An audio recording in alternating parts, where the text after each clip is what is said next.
साबरकांठा जिले के हिम्मतनगर तालुका के साहिबापुर गांव में अजय परमार नाम के एक दलित युवक को अपने इंस्टाग्राम अकाउंट पर साफा और चश्मा पहने हुए फोटो अपलोड करने के बाद गांव के जातिवादी तत्वों ने पीटा और उसे दोबारा साफा न पहनने की धमकी दी और जनता सेना के अगवानों ने मिलकर नजदीकी थाने में मामला दर्ज कराया है। इसके विरोध में आज साबरकांठा कलेक्टर और डीएसपी श्रीमान सामूहिक रूप से साफा और चश्मा पहनने वाले दलितों ने एक आवेदन दिया और सिस्टम से गाँव के सभी दलित समुदाय के लोगों को साफा और चश्मा पहनने का अनुरोध किया। यहाँ बता दें कि गुजरात में कैसे पहली बार हुआ है जब पीड़ितों ने सामूहिक रूप से साफा और चश्मा पहनकर याचिका दायर की और साफा और चश्मा पहनकर पदयात्रा करने की मांग की है। देवलबेन राठौर जनता सेना महिला प्रमुख किरीट भाई मकवाना, उपाध्यक्ष जनता सेना कौशिक भाई परमार, जनता सेना प्रमुख कल्पेश परमार आदि मौजूद रहे।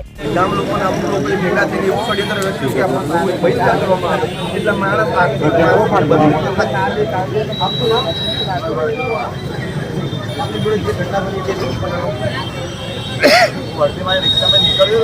रस्ता में मनो उभा जाति विषय गाड़ो मानी बे तीन चार लाफा मार्या तो सारा तू साफा चश्मा कई ने भेटो तारू काम नहीं आ तने सरगई मानवा आपसे साफा बेरे હવે આમને જે કીધું કે તને સળગાઈ દેવામાં આવશે ગાળો બોલી હવે બીજી એક ખાસ વસ્તુ તમને કહું છું જેની જોડે આપણી પાસે એવિડન્સ છે આમને ખાલી આપણને નથી કીધું કે તમે આ જાતિના પેલી જાતિના આમને પોલીસને પણ ચેલેન્જ કરી છે કે પોલીસ મારું શું ઉખાડી લેશે। આ બધા વિડીયો આપણે બધા સાંભળ્યો જોયો ને આપણી જોડે એવિડન્સ છે કે આ અસામાજિક તત્વો વિડીયોમાં આપણી જોડે ઓડિયો છે એવું કહી રહ્યા છે કે તારી હું પથારી ફરાઈ નાખીશ આ પોલીસ મારું શું ઉખાડી લેશે। જો પોલીસને હું કહી રહ્યો છું આવા અસામાજિક તત્વોને તમે કેવા બેફામ બનાવ્યા છે કે આ જાહેરમાં તમને ચેલેન્જ કરે છે કે તમે અમારું શું ઉખાડી લેશો। તો હું સમજુ છું રાજકીય પાર્ટી જે સત્તામાં છે તેમને તથા અહીંયાના એસપી કલેક્ટરે એને ગંભીરતાથી એની નોંધ લઈને તાત્કાલિક ધોરણે આ મેટરની અંદર ધ્યાન આપવું જોઈએ અને આ પ્રકારના બનાવ ભવિષ્યમાં ન બને તેની તકેદારી રાખવી જોઈએ અન્યથા આનો રહેલો ગાંધીનગર જતા વાર નહીં લાગે। જય ભીમ જય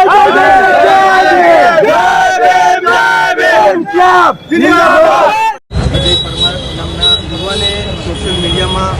સાફો અને ચશ્મા પહેરેલી પોસ્ટ મૂકી હતી। આ પોસ્ટને ધ્યાનમાં લઈને જાતિવાદી લોકોએ એમની ઉપર 15 થી 20 જણાએ હુમલો કર્યો, એમને જાતિ સૂચક શબ્દ બોલ્યા અને બધાએ ટોળાએ ભેગા થઈને ગામ લોકોના અમુક લોકોએ ભેગા થઈને એવું ષડયંત્ર રચ્યું કે આપણો સામૂહિક બહિષ્કાર કરવામાં આવે એટલે માણસ આર્થિક માનસિક અને બધી રીતે થાકી।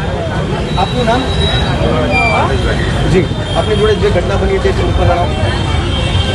वर्तमान रिक्शा में निकलो रस्ता में मनो उभा जाति विषय गाड़ो मानी बे तीन चार लाफा मार्या तो सारा तू साफा चश्मा कई ने भेटो तारू काम नहीं आ तने सरगई मानवा आपसे साफा बेरे હવે આમને જે કીધું કે તને સળગાઈ દેવામાં આવશે ગાળો બોલી હવે બીજી એક ખાસ વસ્તુ તમને કહું છું જેની જોડે આપણી પાસે એવિડન્સ છે આમને ખાલી આપણને નથી કીધું કે તમે આ જાતિના પેલી જાતિના આમને પોલીસને પણ ચેલેન્જ કરી છે કે પોલીસ મારું શું ઉખાડી લેશે। આ બધા વિડીયો આપણે બધા સાંભળ્યો જોયો ને આપણી જોડે એવિડન્સ છે કે આ અસામાજિક તત્વો વિડીયોમાં આપણી જોડે ઓડિયો છે એવું કહી રહ્યા છે કે તારી હું પથારી ફરાઈ નાખીશ આ પોલીસ મારું શું ઉખાડી લેશે। જો પોલીસને હું કહી રહ્યો છું આવા અસામાજિક તત્વોને તમે કેવા બેફામ બનાવ્યા છે કે આ જાહેરમાં તમને ચેલેન્જ કરે છે કે તમે અમારું શું ઉખાડી લેશો। તો હું સમજુ છું રાજકીય પાર્ટી જે સત્તામાં છે તેમને તથા અહીંયાના એસપી કલેક્ટરે એને ગંભીરતાથી એની નોંધ લઈને તાત્કાલિક ધોરણે આ મેટરની અંદર ધ્યાન આપવું જોઈએ અને આ પ્રકારના બનાવ ભવિષ્યમાં ન બને તેની તકેદારી રાખવી જોઈએ અન્યથા આનો રહેલો ગાંધીનગર જતા વાર નહીં લાગે। जय भीम पढ़ते रहिए fight against criminal daily newspaper. आज की खबर में बस इतना ही। वीडियो को लाइक करें और चैनल को सब्सक्राइब कर ले जिससे आने वाली वीडियो की नोटिफिकेशन आपको मिलती रहे।